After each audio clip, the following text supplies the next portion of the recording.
नमस्कार दोस्तों, हमारे YouTube channel positive health centre में आपका हार्दिक अभिनंदन एवं स्वागत है। पिछले 10 एपिसोड से मैं पर्सनालिटी डिसऑर्डर के एक पर्सनालिटी के विषय में विमर्श कर रही हूँ, चर्चा कर रही हूँ। आज हमारे पर्सनालिटी डिसऑर्डर सीरीज की अंतिम कड़ी जो हमारा वीडियो है वो है स्किज़ोटाइपल पर्सनालिटी डिसऑर्डर, जो क्लस्टर ए में है। इसकी जो मूल पहचान है वो इसका ऑड बिहेवियर, ऑड थॉट्स, मतलब हर कुछ विचित्र व्यवहार, विचित्र सोचने का नज़रिया। ऐसा नहीं है कि वो इलॉजिकल होता है, लॉजिकल हो सकता है, लेकिन वो जो बातें सोचते हैं या जो बातें करते हैं उस तरह के विचार आमतौर पे सामान्य व्यक्ति उस दिशा में सोच ही नहीं सकता है। तो उनके हर चीज़ों में का सोचने का जो तरीका है बड़ा ही ऑड सा होता है। तो ये पहली पहचान होती है। इसके अलावा उन लोगों का मैजिकल थॉट्स बहुत होता है, उनमें बहुत ज़्यादा मैजिकल थॉट्स होते हैं और इंटरपर्सनल रिलेशन उनका कभी भी अच्छा नहीं होता है, क्योंकि सस्पिशियस बिहेवियर होता है। लोगों को बातें करते देखते हैं तो उन्हें ऐसा लगता है कि मेरे ही बारे में वो शिकायत कर रहे हैं, मेरी चर्चा कर रहे हैं, आइडिया ऑफ रेफरेंस जैसे सिचुएशंस होते हैं। लेकिन इसके बावजूद इसे हम सिजोफ्रेनिक इसलिए नहीं कह सकते कि इसमें जो भी डिल्यूजन या हेलुसिनेशन होते हैं वो अगर हम उन्हें समझाते हैं बार बार तो संभव है कि उनके विचार में परिवर्तन आ जाए, जबकि इसके जो फ्रेनिक में ऐसा नहीं होता है।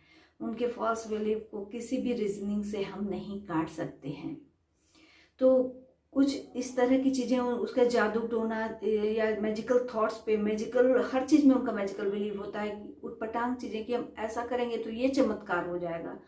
तो ये सारी जो चीज़ें हैं वो आम लोगों से हटके होती हैं, ये थॉट्स। दूसरा ये है कि जो उसके जो फ्रेनिक होते हैं वो उनके जो भी सिम्टम्स होते हैं सडन आते हैं, साल 2 साल में आते हैं, जबकि इसमें जो भी ऑड बिहेवियर या ऑड थॉट्स होते हैं या जो इस तरह के मैजिकल थॉट्स होते हैं वो इनकी पर्सनैलिटी ट्रेट से जुड़े होते हैं, लंबे समय से होते आ रहे हैं।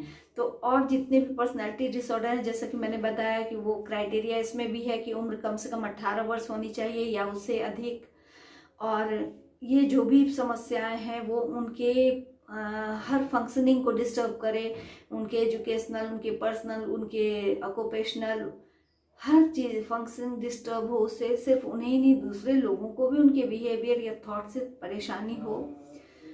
तो एक ये चीज़ें होती हैं। इसके अलावा ये जो चीज़ें हैं, ये जो प्रॉब्लम्स है वो लंबे समय से चली आ रही है, ये उनकी पर्सनैलिटी ट्रेट से जुड़ा हुआ है।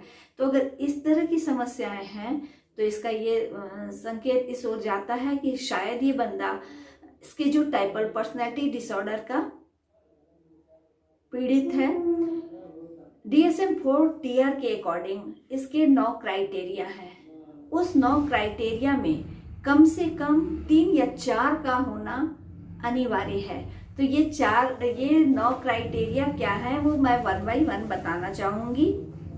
जैसे इनएप्रोप्रिएट और कॉन्स्ट्रिक्टेड अफेक्ट, यानी अनुचित या कठोर प्रभाव, मतलब किसी भी चीज़ पर जो इनका प्रभाव होता है बड़ा ही अनुचित तरीके या बहुत कठोरतापूर्ण रहता है, आम तरीके से ऐसा नहीं देखा जा सकता है। तो ये एक इनकी पहचान होती है।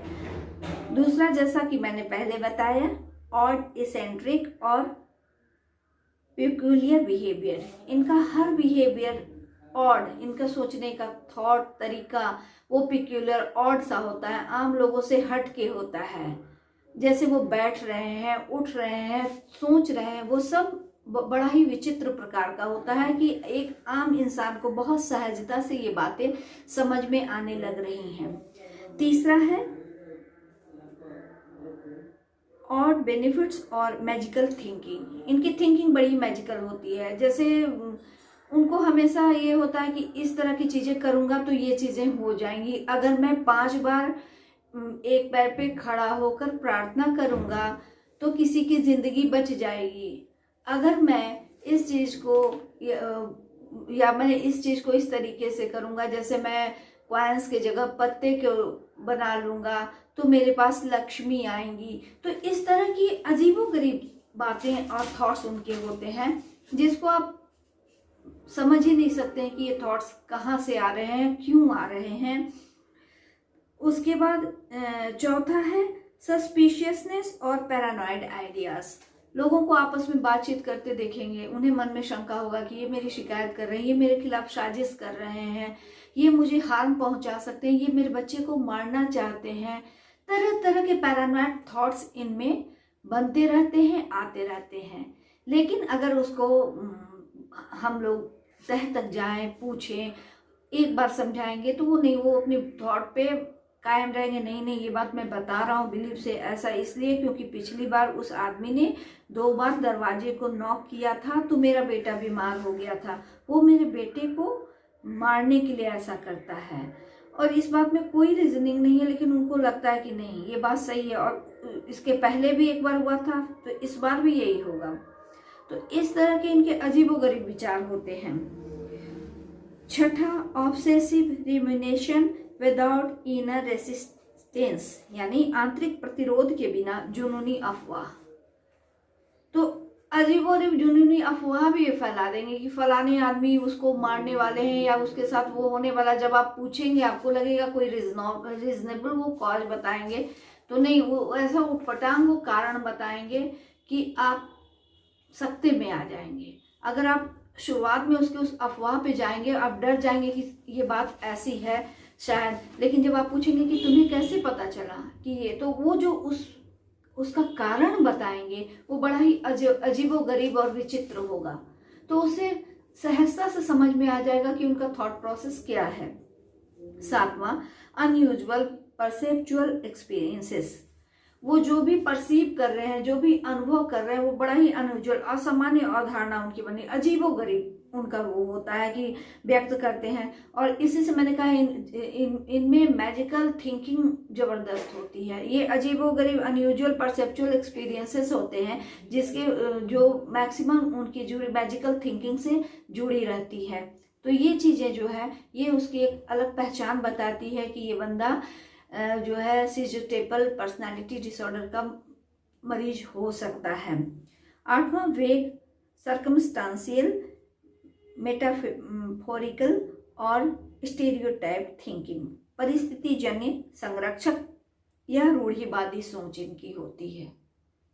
अजीबोगरीब इनकी सोच होती है कि अगर तुम पानी में जाके घुटने के पास रोज खड़े रहोगे तो उससे क्या होगा, तुम्हारे घर में कोई रोग शोक नहीं आएगा। और वो भले सर्दी वो शीत ऋतु हो, वो जाके उतने देर तक खड़े रहते हैं, वो बीमार पड़ जाते हैं, लेकिन उनके दिमाग में ये थॉट्स बने होते हैं कि इस तरीके की चीज़ें करने से मेरे घर में से विपत्ति दूर होगी। उन्हें ऐसा किसी ने बताया नहीं होता है, ऐसा उन्होंने कहीं पढ़ा नहीं होता है। ये उनके दिमाग की सोच है, उनके मन की उपज है कि इस तरह की चीज़ें मैं करने वाला हूँ तो इससे ये बेनिफिट्स होंगे, और वो उसी पर कायम रहते हैं। 9वां, last but not least, occasional transient quasi psychotic episode with intense illusion, hallucination and delusion like. तो ये जो है सामयिक, क्षणिक, अर्ध साइकोटिक एपिसोड, जैसे कभी वो तीव्र भूत या मति भ्रम उनको होगा कि कोई आत्मा पीछे है, वो हमें ऐसा करवा रही है, या हम इस तरीके की चीज़ों से कोई भ्रम जाल में फंसा हुआ है, या उसने मुझे ऐसा कर दिया, उसने जादू टोना कर दिया है। किसी ने कुछ किया नहीं होता है, कहीं कुछ ऐसा नहीं होता, सडन ये विचार उनके दिमाग की उपज हो जाती है और वो इतना स्ट्रांग हो जाता है और लंबे समय तक चलता है कि वो थॉट्स के अकॉर्डिंग उनके बिहेवियर गाइड होने लगते हैं, उसके अकॉर्डिंग उनका संचालन होने लगता है। वैसे ही वो सोचते हैं, वैसे ही करते हैं, वो डर जाते हैं, वो लोगों को डरा भी देते हैं कि ऐसी ऐसी बातें हैं। तो ये जो 9 क्राइटेरिया हैं, इन 9 में कम से कम 4 का प्रेजेंट होना मस्ट है। उम्र 18 या 18 से ऊपर होना अनिवार्य है। ये सारे सिम्टम्स, ये सारे क्राइटेरियाज लंबे समय से आ रहे हैं, यानी उसकी पर्सनालिटी ट्रेट से जुड़े हुए हैं। तो ये सारी चीजें अगर किसी के आपके अपनों को है तो इसको आपको समझना चाहिए कि ये प्रॉब्लम हो सकता है सिजियोटाइपल पर्सनालिटी डिसऑर्डर की वजह से हो रहा है। अगर ऐसा है, इसमें ट्रीटमेंट पर अगर हम जाएं तो इसका treatment medicine with counselling and psychotherapy भी हो सकती है। और साइकोथेरेपी से जब स्थिति ज़्यादा सीवियर है, उनका हेलुसिनेशन डिल्यूजन जो ज़्यादा स्ट्रांग हो गया है, उनका ऑड बिहेवियर, उनका मैजिकल थॉट्स बहुत स्ट्रॉन्गर होता चला जा रहा है, तो इसमें मेडिसिन्स की भी ज़रूरत होती है। अदरवाइज ये साइकोथेरेपी एंड काउंसलिंग से, जैसे साइकोएनालिटिक थेरेपी, कॉग्निटिव थेरेपी, इन सब का कंबाइंड, और उनकी फैमिली थेरेपी देकर परिवार वालों को उनके थॉट से अवगत कराकर, हम साइको एजुकेशन देकर हम इस समस्या को काफ़ी हद तक समाधान कर सकते हैं। ये बहुत मुश्किल चीज़ नहीं है। अगर आपको हमारी इस तरह की वीडियो अच्छी लगती है तो इसको लाइक कीजिए, शेयर कीजिए, ताकि अधिक से अधिक लोग लाभान्वित हों। और अब तक अगर आपने इस चैनल को सब्सक्राइब नहीं किया है तो सबसे पहला काम सब्सक्राइब करने का है। बेल आइकन को प्रेस कीजिए ताकि जो भी वीडियो नई से नई आए आप तुरंत अपडेट हो सकें। Thank you.